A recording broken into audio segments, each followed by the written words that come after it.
What's happening, everybody? I'm Tyrone Bowman. This is Tyrone Bowman Tonight. According to a USA Today article, as reported by the Associated Press, and this is an update on the story that I did earlier, Brittany Griner, the NBWA basketball star, is set to go on trial in Russia. Quote, more than 4 months after she was arrested at a Moscow airport for cannabis possession. A Russian court has set the start date of the criminal trial of U.S. basketball star Brittany Griner for July 1st. The Phoenix Mercury star was also ordered to remain in custody for the duration of her criminal trial.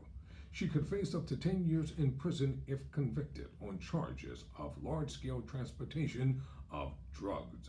Fewer than 1% of defendants in Russia's criminal cases are acquitted, and unlike in the U.S., acquittals can be overturned. On Monday, the court in the Moscow suburb of Hamakai, I probably screwed that up, extended Griner's detention for another 6 months after she appeared for a preliminary hearing held behind closed doors. Photos obtained by the Associated Press showed her appearing in handcuffs. Griner had previously been ordered to remain in pretrial detention until July 2nd. Griner's detention and trial come at an extraordinarily low point in Moscow.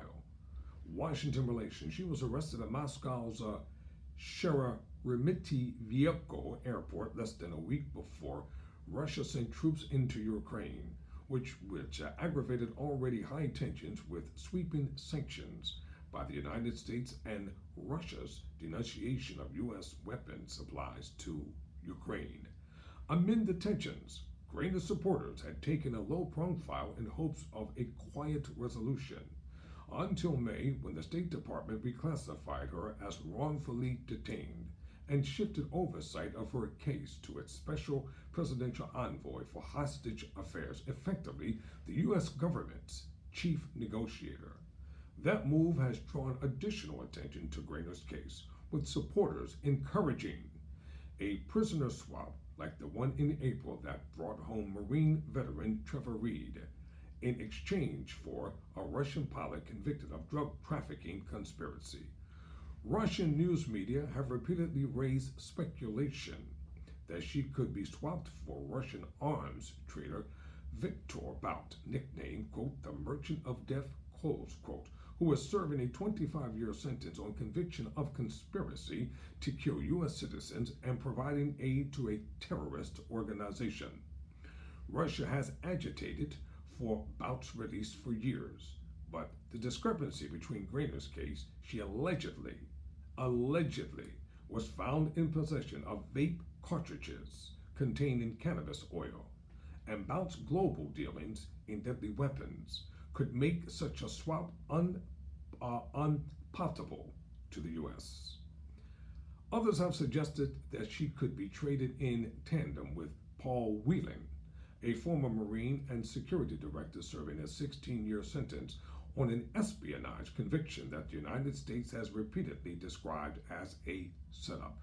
U.S. Secretary of State Anthony Blinken asked Sunday on CNN whether a joint swap of Griner and Whelan for Bout was being considered, sidestepped the question.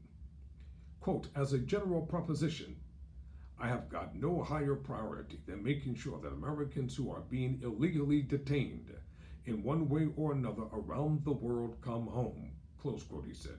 But, quote, I can't comment in any detail on what we're doing except to say this is an absolute priority, close quote. Any swap would apparently require Griner to first be convicted and sentenced, then apply for a presidential pardon. Maria Yarmish, a lawyer specializing in international civil affairs, told Kremlin-funded TV channel RT. There's something else that's going on here. Stay tuned for an update. Never surrender, never quit.